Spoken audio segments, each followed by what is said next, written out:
యశివో నామరూపాభ్యాం yeah దేవీ సర్వమంగళ తయోః సంస్మరణాత్ పుంసాం సర్వతో జయమంగళం. యశివో నామరూపాభ్యాం. కార్తీక మాసంలో రేపటి రోజు అష్టమి. అష్టమి అనగానే మనకు భయం, విపరీతమైన కష్టాలకి గురి చేసేది అని. ఆశ్చర్యకరమైన అంశం ఏంటంటే ఒక్కొక్క తిథికి ఒక్కొక్క ప్రాముఖ్యం, ప్రాధాన్యాన్ని ప్రాచీనులు ఏర్పాటు చేశారు. అష్టమి నాడు కష్టం, భయం అని కాదర్థం. అష్టమి సాహసానికి సంబంధించిన, పరాక్రమాన్ని చూపించవలసిన తిథి. అందుకే ఆశ్వేజ మాసం అంటే దశహోరా ఉత్సవాలు జరిగాయి కదా మనకి. దశహోరా ఉత్సవాలు, అవే దసరా ఉత్సవాలను అంటున్నారు.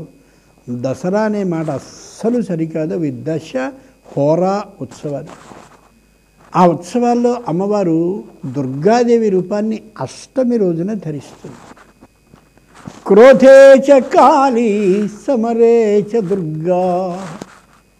యుద్ధానికి సంబంధించి యుద్ధానికి వెళుతూ ఉన్నటువంటి వేషాన్ని ధరించిన ఆ తిథి అష్టమి తిథి. దుర్గా అంటే జయించడానికి కష్టంగా ఉండేటటువంటి రూపం ఏదో అట్లాంటి రూపం. ఈవెండి ఎవరూ జయించలేరు అని అర్థం. అసలు జయించడం అనే మాట ఎందుకు వచ్చింది? యుద్ధానికి వెళుతోంది కాబట్టి వచ్చింది.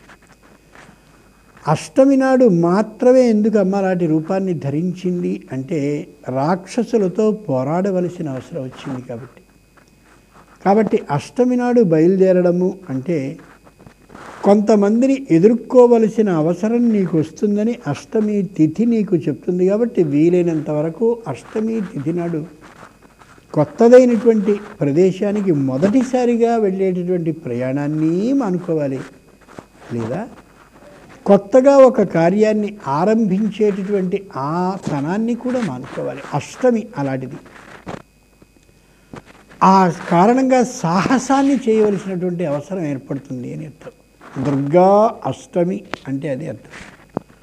అలాగే ఇక్కడ కూడా అష్టమి తిథి మనకేం తెలియజేస్తుంది, ఏం చెప్తుంది అంటే ప్రత్యేకంగా ఒక వ్యక్తి ఈ విధమైనటువంటి పద్ధతిలో ఉన్నట్లయితే సాహసానికి సిద్ధపడి ఉండాలనే యథార్థాన్ని తెలియజేస్తుంది. ఇక్కడ అష్టమి తిథి రోజున మనమేం చేయాలి? కార్తీక మాసంలో శంకరుడు అష్టతనువులు కలిగినవాడు, 8 రూపాలు 8 శరీరాలు కలిగినవాడు ఆయన. 8 శరీరాలు శంకరుడికి ఎక్కడున్నాయి? ఒకటేగా శరీరం మనకు కనిపిస్తోంది అనుకుంటాం, కాదు. పృథివీ, అపు, తేజో, వాయు, ఆకాశాలనేవి 5. ఏ యజమానుడు ఉంటాడో యాగాన్ని చేసేటటువంటి వాడు ఆయన ఒక శరీరం. సూర్యుడు చంద్రుడు ఇద్దరు మరో శరీరాలు. కాబట్టి సూర్యుడు చంద్రుడు యజమానుడు, పృథివీ, అపు, తేజో, వాయు, ఆకాశాలనే మొత్తం 8 కలిపి 8 మూర్తులు శంకరుడు. ఏమిటో అర్థం అవటం లేదండి, చాలా కష్టంగా ఉంది. అంటే పృథివీకి సంబంధించినటువంటి ఏది మనకి కావలసి వచ్చినా శంకరుణ్ణి ప్రార్థిస్తే ఇయ్యగలడు. జలానికి సంబంధించినటువంటి ఏది కావలసి వచ్చినా జల ప్రార్థనని శంకరుణ్ణి చేస్తే జలం తనలో ఉన్నటువంటి విశేషాలను ఇయ్యగలదు. ఏ ఆకాశంలో తేజస్సు ఉందో ఆ తేజస్సు ద్వారా ఏదైనా ఒక ప్రయోజనాన్ని నువ్వు పొందాలి అంటే తేజస్సుకి అధిదేవత, తేజస్సుని తన అధీనంలో ఉంచుకున్నటువంటి శంకరుణ్ణి ప్రార్థిస్తే ఆ తేజస్సుకి సంబంధించిన సర్వ రహస్యాలని నీ బుద్ధికి అందిస్తాడు. అలాగే వాయువులో ఏ విశేషాలు ఉన్నాయో, ఆకాశంలో ఎన్ని రహస్యాలు దాగున్నాయో, యాగాన్ని చేసేటటువంటి యజమాని యొక్క స్వరూపం ఏమిటో, సూర్యుడికి చంద్రుడికి ఉన్న అధికారాలేమిటో, సూర్య చంద్రుల్లో దాగున్నటువంటి శక్తులేమిటో అన్నిటినీ తన అధీనంలో ఉంచుకుని తెలియచేయగలిగిన శక్తి ఉన్నటువంటి వాడెవరో ఆయన అష్టతను, 8 శరీరాలు కలిగినటువంటి మహానుభావుడు శంకరుడు అన్నమాట. ఒక్కసారి ఆలోచించండి. కొద్దిగా ఇంకా కిందికి దిగి మనవి చేస్తాను. కారణం చెప్పేటటువంటిది వినేవారికి అర్థం కాని పక్షంలో చెప్పి ప్రయోజనం ఏముంటుంది? ఒక తల్లి పిల్లవాడికి ఆహారాన్ని పెడుతుంది, వాడికి నచ్చనటువంటి వస్తువుని తీసుకొచ్చి నోట్లో కుక్కేసినట్టయితే వాడికి వమనం డోకొస్తుంది తప్ప వాడి శరీరానికి రక్తమాంసాలు కలిగి బలం కలగదు కదా. అందుకోసం అర్థమయ్యే భాషలో ఇంకాస్త దిగి చెప్తాను. పృథివీ అంటే భూమిని తవ్వుతూ భూమిలో గనులని కానీ, భూమిలో దాగున్న బొగ్గుని కానీ, భూమిలో దాగున్న మరి ఏదైనా వస్తువుని కానీ వెతకాలి అంటే పూజ చేసేటప్పుడు శంకరునికి సంబంధించినటువంటి పార్థివ లింగానికి అభిషేకం చేస్తారు.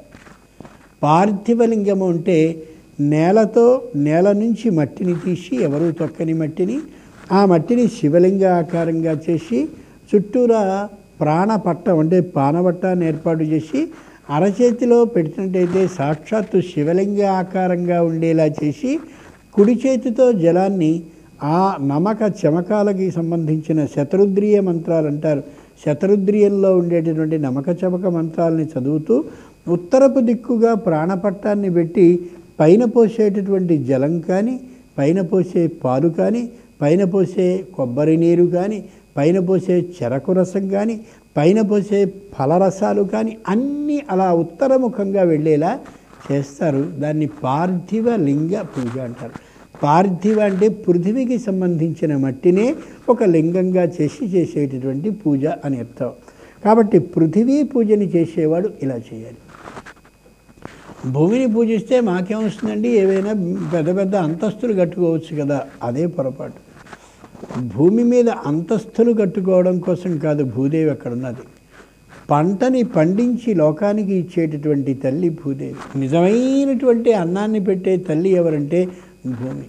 ఎవరినైనా భూమి కొన్నావా అని అడిగితే కొన్నాను అని చెప్పి, ఏం చేస్తున్నావు ఆ భూమిని అంటే పెద్ద ఇల్లు కట్టుకుంటున్నానంటాడు. ఎంత దౌర్భాగ్యకరమైన మాట. భూమి ఉన్నది ఎందుకు అంటే పంటని పండి సుఖంగా లోపలికి 4 వేళ్ళు వెళ్ళేలా చేయగలిగిన శక్తి భూమికి ఉంది. అంచేత భూదేవి తల్లి వంటిది మనకి. అన్నాన్ని తల్లి ఎలా పెడుతుందో అలా అన్నాన్ని ఇచ్చేటటువంటి తల్లి భూమి. ఆ భూమికి ఆ శక్తిని, ఆహారాన్ని పండించగలిగిన శక్తిని, పండించి లోకానికి అందించేటటువంటి శక్తిని ఇచ్చేటటువంటి వాడు శంకరుడు. అందుకే ఆయన ఏం చేస్తాడు, భూమిలో స్వయంగా తాను ప్రవేశించి భూమికి ఆ శక్తిని ఇచ్చి సారవంతమైనటువంటి మొక్కలని, భూమిలో సారాన్ని జాగ్రత్తగా మొక్కలలోకి నింపి ఆ మొక్కల ద్వారా వచ్చేటటువంటి పుష్పాలని, మొక్కల ద్వారా వచ్చే ఫలాలని, మొక్కల ద్వారా వచ్చే ఆకులని, మొక్కల ద్వారా వచ్చే పిందెలని ఓషధీయుక్తమైన వాటిగా చేసి, అంటే ఓషధులు చక్కనైనటువంటి వైద్యానికి పనిచేసేవిగా ఏర్పాటు చేసి మనకు అందిస్తున్నాడు. నమో వృక్షేభ్యో హరిగేశేభ్య పశూనాం పతయే నమో అని మంత్రం పెడుతుంది. వృక్షేభ్య, వృక్షాలకి నమస్కారం. ఎందుకంటే ఆ వృద్ధి క్షయము ఉండేది కాబట్టి అది వృక్షము అయింది. అటువంటి వృక్షాలలోకి శంకరుడు చేరి ఆ వృక్షంలోనికి ప్రయోజనాత్మకమైనటువంటి విధానాన్ని కలిగించేటటువంటి వాడు శంకరుడు. ఏమిటి ప్రయోజనం అండి చెట్టు ద్వారా? ఆలోచించి చూస్తే మనిషి వల్లే ప్రయోజనం ఏం లేదు, చెట్టు వల్లే ప్రయోజనం ఉంది. చెట్టు యొక్క వేళ్ళు ఉన్నాయనుకోండి, ఆ వేరు ఔషధానికి పనిచేస్తుంది. ఒక్కొక్క చెట్టు యొక్క వేరు అలా అరగదీసి ఆ గంధాన్ని తేనెలో కలిపి నాలుకకి నాసుకున్నట్టయితే శ్వాసకోశ వ్యాధిని తొలగిస్తుంది. అలాగే చెట్టు యొక్క కాండం ఏదైతే ఉందో ఆ కాండం మన ఇళ్ళకి కావలసినటువంటి తలుపు చెక్కలుగా పనిచేస్తుంది, ద్వారబంధాలుగా పనిచేస్తుంది. అలాగే తాడి చెట్టు వంటివి ఏంటంటే ఇంటికి మధ్యలో నిట్రాడిపాక వేసుకునే సందర్భంలో అది బలమైనటువంటి ఇంటిని రక్షించే మూల స్తంభంగా ఉంటుంది. చెట్టుకి సంబంధించిన ఆకులున్నాయే అవి పెద్దవి అయినట్టయితే ఇంటిని కప్పుకుని ఉంచేటటువంటి నివాసానికి సంబంధించిన ఎండ తగలకుండా ఏర్పాటు చేసేవి అవుతాయి, వర్షం నుంచి రక్షించేవిగా అవుతాయి. చిన్న చిన్న ఆకులు కానీ అయినట్టయితే అవి ఏ గోంగూర మొదలైనటువంటివి అయినట్టయితే మనకి ఆహార ద్రవ్యంగా ఉపయోగిస్తాయి. ఇక మిగిలినటువంటి ప్రతి ఆకులోనూ కూడా ఔషధీ గుణం ఉండి తీరుతుంది. ఔషధీ గుణం లేని ఆకు ప్రపంచంలో లేనే లేదు. అదంతా మనం భాద్రపద మాసంలో శుద్ధ చవితి నాడు మనం ఈ 21 పత్రాలతో పూజ చేసేది కూడా అందుకే. ఇక చెట్టుకి సంబంధించిన ఫలాలు, చెట్టుకి సంబంధించిన పుష్పాలు, వీటిలో కూడా మనోహరత్వం, రామణీయక విధానం అంటే అలంకరించుకునేతనం, ఆరోగ్యాన్ని కలిగించేటటువంటి గుణం కూడా ఉంటుంది. అందుకే వివాహంలో 7 అడుగుల్ని వేసి నడిపించేటటువంటి సందర్భంలో పంచపశుభ్యో షడ్ఋతుభ్య పంచపశుభ్య షడ్ఋతుభ్య విష్ణుస్త్వాన్వేతు అంటుంది.